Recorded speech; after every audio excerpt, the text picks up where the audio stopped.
अस्सलाम वालेकुम जी। अस्सलाम वालेकुम। क्या हाल है? उम्मीद करती हूँ कि आप लोग ठीक होंगे और मैं भी हूँ ठीक ठाक। और अल्लाह पाक से दुआ करती हूँ कि अल्लाह ताला आपको अपने घरों में शाद आबाद रखे। आपसे भी इल्तिजा करती हूँ कि आप भी दुआ कीजिएगा, अल्लाह ताला हमें भी अपने घरों में शाद आबाद रखे। आमीन जी। आज है 27वीं शब रमज़ानुल मुबारक की, और आपको जब ये व्लॉग मिलेगा इंशाल्लाह ताला 27वीं शब स्टार्ट हो चुकी होगी। तो सोचा मैंने, चूँकि 27वीं शब है, तो मैं अपने व्यूवर्स के लिए एक व्लॉग बनाऊँ जिसमें ख़ास इबादतों के बारे में आप लोगों को मैं बताऊँ। तो आप लोगों को ये आज का व्लॉग आप लोगों ने मिस नहीं करना। आज मैं आपको ख़ास इबादत और ख़ास एक वजीफ़ा बताऊंगी। कुल हु अल्लाह आपने कैसी सूरत इखलास पढ़नी है कि अगर आपको कोई भी मुश्किल आन पड़े तो अल्लाह ताला ने इस वजीफ़े के बदल मुझे बहुत ज़्यादा नेमतों से और बहुत ज़्यादा मुश्किलात से मुझे निजात दी। अल्लाह ताला तो तौबा इस्तग़फ़ार को भी कबूल करता है। आप दिल से मांगे, बात है सुनने वाले की। अल्लाह ताला के हाँ कितने को नेक लोग हैं कि जो मांगते हैं और अल्लाह ताला उनको देता है, बिन मांगों को भी कहीं देता है। कोई मेरे जैसे भी होते हैं जो एरिया समझे उनकी घिस जाती है या सजदे कर करके पागल हो जाते हैं, फिर उनकी सुनी जाती है। फिर ये क्या होता है, हम लोगों की दुआओं को और हम लोगों की आंसू को अल्लाह को बहुत ज़्यादा पसंद होते हैं। तो ये पता कहते हैं ना कि आपकी जो किस्मत है वो लिखी जा चुकी है। हो सकता है हमारी किस्मत में ये लिखा हो कि जो आप रो के मांगेंगे वही मिलेगा। ठीक है। अब अल्लाह की ज़ात अपने बंदों को सबसे पहले किसी परेशानी में मुब्तला नहीं करती। अगर जब वो करती है तो वो रब की तरफ से आती हैं, और अल्लाह ताला का होता है कि मेरा बंदा मेरी तरफ रजू करे। जैसे ही आप इस रात को पाएँ, सबसे पहले सदका दें। अपनी इस शब कदर का आगाज़ सदका से दें। ठीक है। सदक़े के बाद अब कुरान पाक को इस रात में उतरा हुआ है, कुरान पाक का ज़्यादा से ज़्यादा तमाम करें। सूरह यासीन 7 दफ़ा पढ़े, सूरह वाक़िया पढ़े, सूरह मुल्क पढ़े, और रो रो के अल्लाह ताला से दुआ मांगे कि अल्लाह ताला हमें कब्र के अज़ाब से बचाना, कब्र के अज़ाब से बचाना। कब्र के बाद फिर हम लोग रोज़े महशर में जाएंगे और फिर अपने हमारे अमालों की सज़ा और जज़ा मिलेगी। कभी सोचा आपने कि क्या होगा क्या नहीं होगा?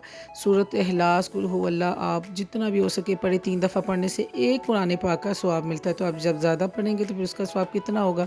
और तौबा इस्तग़फ़ार करने वाले बंदे की दुआ बहुत ज़्यादा कबूल होती है। और ये स्क्रीन शॉट ले लें आपने आज ये इस आयत को ज़रूर एक दफ़ा तस्बीह पढ़नी है, और फजर के बाद इस आयत को ज़रूर पढ़ा करें।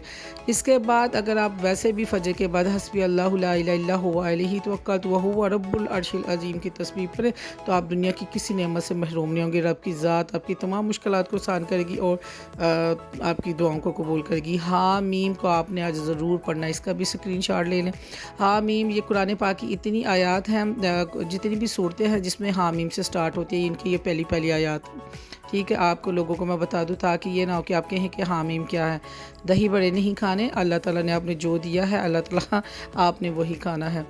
ये मैं सिर्फ रेसिपीज़ इसलिए लेके आई कि ताकि वीडियो लंबी करूं और मेरे जो व्यूवर्स हैं ना इसको पूरा देख सके।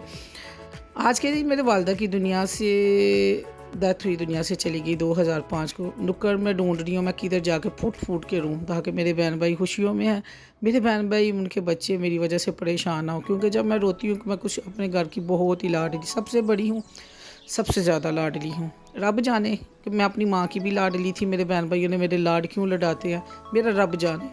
क्योंकि जब मेरी माँ दुनिया से गई ना, मैं आपको रियलिटी बताऊँ तो वो मेरी गई थी, मेरी माँ गई थी दुनिया में, अपने बहन भाइयों की माँ को ज़िंदा रखा।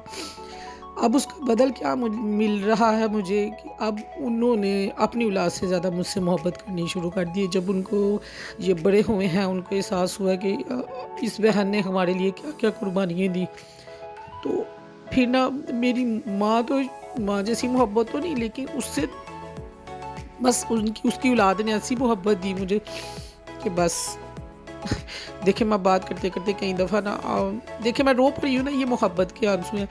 जब आपने अल्लाह से मांगना है तो इसी दर्द से रोना है आपने कि अल्लाह ताला गफूर रहीम है, माफ़ करने वाला है। आज माफ़ी की रात है, अल्लाह माफ़ कर दे, बस माफ़ कर दे, और जो हमारे लिए बेहतर है वो अता फरमा।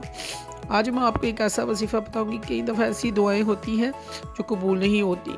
क्या होता है उसमें, नज़र बद, परेशानी, या वो आपके लिए बेहतरी नहीं होती, फिर अल्लाह आपको देता है, लेकिन उसको कोई इस तरीके से मिलती है तो हम कहते हैं कि फ़लाँ टाइम वो मिलती तो वो अच्छा नहीं था, अब मिला तो अच्छी बात है।